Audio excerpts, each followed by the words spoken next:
What's going on, ladies and gents? Welcome back to the channel.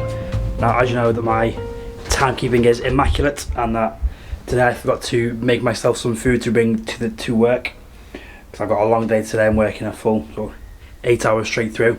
Well, training for a few of those, but again, I was editing before and just completely lost track of time. Didn't have a chance to get food, so I went to Asda and got the usual post-workout stuff of, if you've seen it before, hoisin duck naked noodles. Got 2 pots of those with this Arla protein drink afterwards, 25 grams of protein in that, 10 grams of each in the noodles. So I'd recommend, if you're lazy like me with nutrition, or not late with nutrition but lazy with meal prep, these are pretty good. Doesn't they are too high on the old salt and sodium, 1.5 grams per pot, but great to go for. They're only 80p. They have other flavours as well. I also got a little treat for myself, because you know I love my cereal and have a sweet tooth. For my fat boy here, so it's on the shelf, and that was these caramel flavoured Weetos, which I will be trying later on tonight, because I was going to have some before, but I realised I don't have a bowl or anything with me here to have them, so I'll have those before bed. That could be a thumbnail. If not, we'll see. Might just leave that clip in there, might take it out, we will see. But before we have that, we have to do some training, which today is my lower body session, which is just, as mentioned previously, just my accessory work for my main lift. So nothing too crazy, still keeping the volume relatively low. Just want to keep the legs fairly fresh after yesterday's run, which was just a short 5k, again pushing that threshold. Sip on coffee, push the threshold a little bit, so just try and maintain that higher tempo. My shoelace came undone for the first time in a while, which made me stop, and as soon as I started running again, my legs just seized up. So I'm definitely going to start doing some interval threshold work moving forwards, sort of like 3 minutes on, 1 minute off, 4 minutes on, 2 minutes off, all that kind of stuff. Again, this running stuff still new to me, so I'm still researching and learning that, but only the quads are feeling a little bit sore. Everything else feels pretty good. So let's grab some pre-workout and get into the session.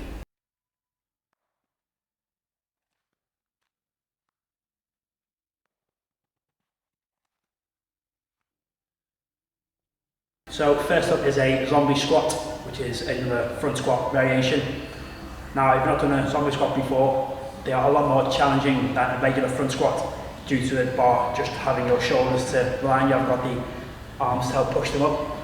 And the reason I'm doing a zombie squat is because, one, I can't front squat properly because of this shoulder, and the cross arms I find it's too unbalanced because this shoulder wants to sit a little bit higher. But I found zombie squats allow our bar to stay fairly straight. So to set up for a zombie squat, all you do is get set up like you're going to do for a front squat, but obviously don't put your hands on the bar. So I'm lying there, centre landing up with your collarbone, make sure it's not crushing your throat, so try and keep this nice and central. Get the shoulders touching the bar, again it's a slight shrug just to make sure it's not resting on your windpipe. From there, hands just above parallel. If you want thumbs up to almost mimic that lat tightness you get when doing a regular front squat.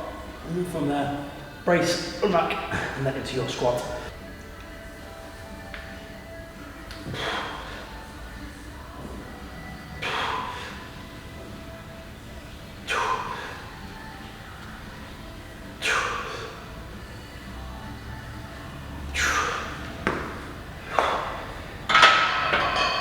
Right arm was shaking a bit, because I think it was just pressing on the nerve.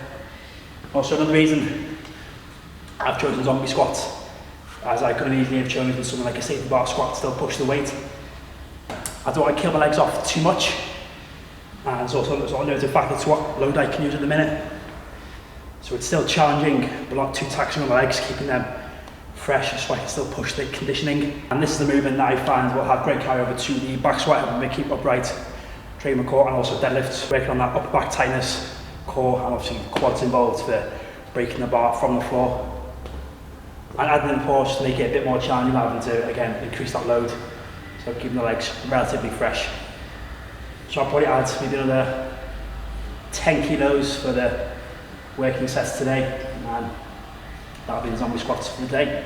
This is the first time in a long time I've actually done any sort of front rack work. I think last January or so was when I last did them, maybe even before then.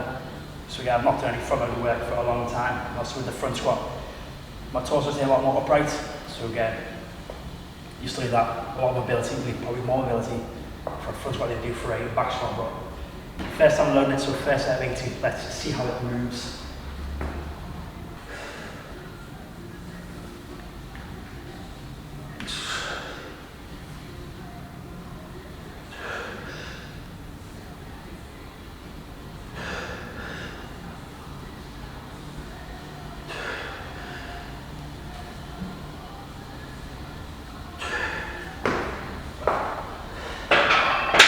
Again, that right arm was still a bit shaky, so we need to work on that, but definitely keeping it that way for today.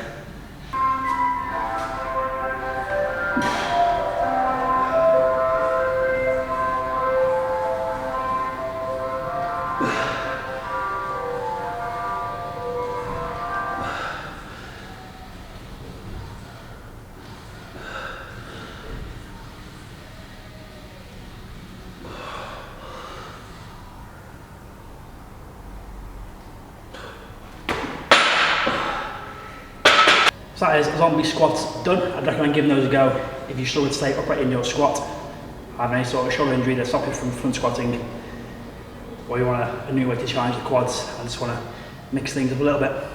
Now just as my core at the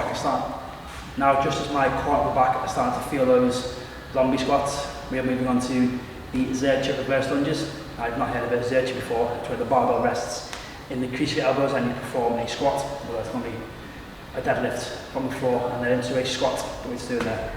There's Zercher hold position into a reverse lunge, again working on core at the back.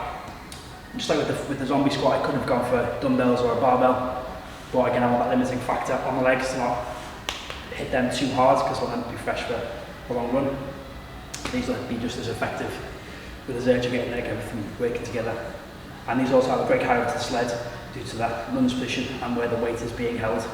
Now to set up for the Zercher, you need a squat pad. This is probably the second best use for the squat pads before hip thrusts. You're going to set the bar just above elbow height, just to give you enough space to lift off. A little bit of a squat, similar to when you're back squatting, with a little bit of space so you can unback the bar and get in position. Don't step back too far with this because once you lift it up, it's already clear of the rack. You're resting right at the elbow crease. I like to keep my hands facing forward just to make sure, again, just perfect breath, just to make sure everything's firing correctly you can. Touch up, I just feel I get more core and back engagement, keeping them straight out front. Again, that obviously limits the weight. But from there, squat up, little step back, and then just into the reverse lunges. Go for 3 or 4 sets of 5 reps each side, so nothing crazy on volume.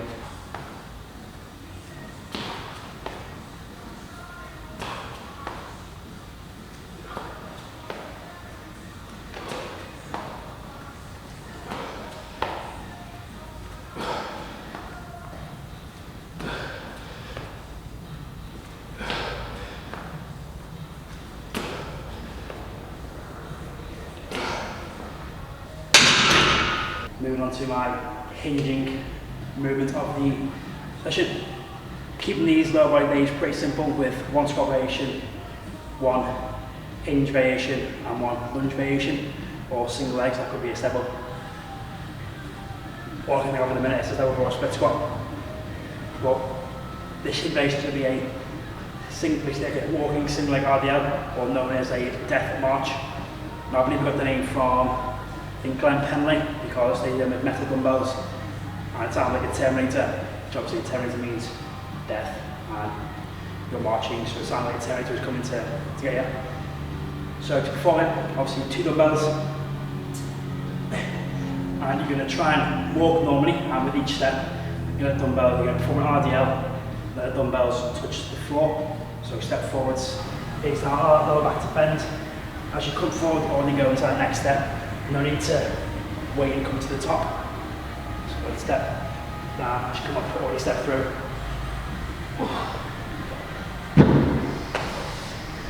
Now they can take a while to get used to, because people start walking through and trying to take big strides and going down. But you choose a light weight and take your time. Getting a small step down to the floor, as you come up, already think about stepping through into that next rep. Again, these are surprisingly challenging. They'll get you straight away. My hamstrings are going to throw on fire, so don't think they're easy and go heavy straight off the bat, they will catch up to you. I need to remember to probably take a breather before I start talking to the camera straight after an exercise, because I'll just get out of breath and start just rambling nonsense even more. And I'm going to be ending the session with a bit of core work, specifically targeting the lower abs, purely because they've been neglected for a long time and there's not a lot I can do to train them here. But which is one way I've picked up TWS Training, I think it was, on Instagram. I will put his bio or proper name here once I remember it. I apologise for not remembering that. But the key thing that a lot of people, many thing people fail to do when targeting lower abs, or they fail to feel the lower abs, is just they'll sort of bring their legs up to 90 degrees. So I'll pop over here, so they'll just bring their legs up to here, and they'll say they're not feeling it in their abs, they're just feeling their hip flexors, because they're not allowing their lower back to round, which is what those, like a lot of dumbbells are for. Basically, they allow that your hips to come up. If you think about when you crunch, you allow your spine to flex, that's when you feel the abs. So the same thing needs to happen the reverse way, so allow your legs to come off. So what I'm doing is a banded reverse crunch variation. I can't do hanging raises because of my shoulder, it doesn't allow me to hang, it's very painful. Wrap the band around the feet, get into position, get that lower back flat to begin with, leg extends, come up past 90, get ready, tuck those knees up towards the chest, allow that lower back to come off the bench, and really focusing on crunching those lower abs.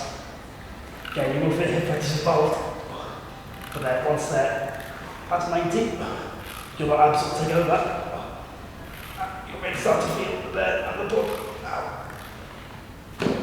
Oh. Ow. Again, I can't talk exercise, but so main points: bring your knees past 90, let your spine flex, and yeah, go and train those lower abs.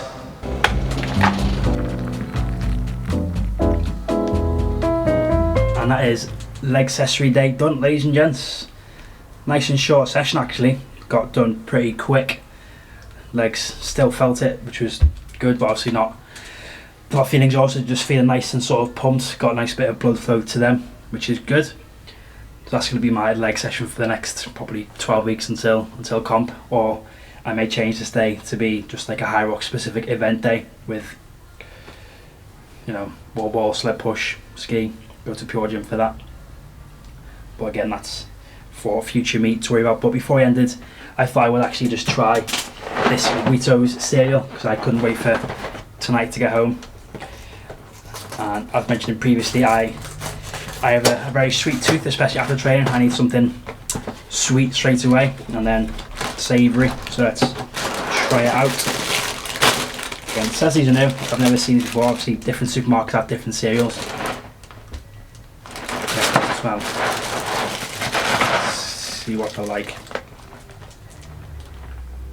Again, they smell very caramelly. Grab a few more. Don't worry, my hands are clean. I've washed them before doing this and after I finished the training. So let's see what they're like. Oh wow.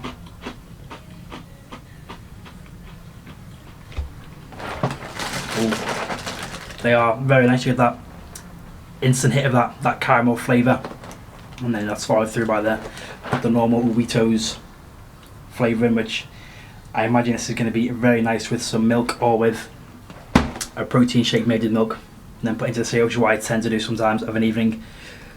I add a scoop of protein to my milk and then put it with the cereals to top up the protein. Yeah, recommend them.